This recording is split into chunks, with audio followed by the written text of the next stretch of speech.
kama naibu wa rais, huyu Soprano alikuwa waziri wa interior na Japheth Kome alikuwa IG.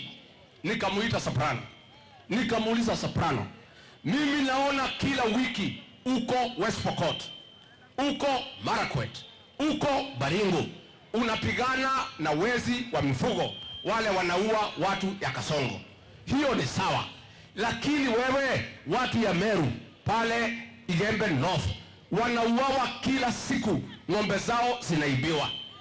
Akaniambia mimi, wacha kwanza nisaidie rais, ndio mkubwa yangu.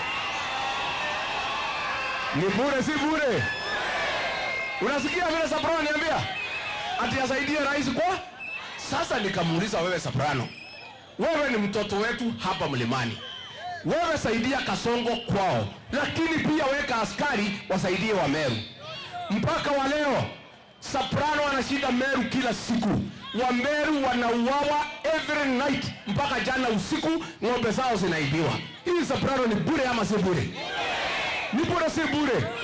Sasa wewe Soprano, wa Meru wanaangaishwa na magaidi, alafu unasukuka hapa na ndege na pesa na magunia, ati unasema ati wewe ni fire.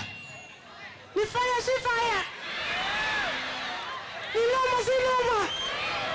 Ni Soprano si Soprano? Hii Soprano ni bure si bure? Na mimi ndio Ruto alinifukuza. Mimi singekubali wa Meru wauawe nikiwa naibu wa rais. Wewe Soprano, you are a fake deputy president. Deputy President Badia. Wa Meru wanauawa kama kuku, wanachinjwa, ng'ombe zao zinaibiwa. Kazi yako ni kufuata Ruto ukibeba maharagwe na mchere kuja kuleta hapa mlimani.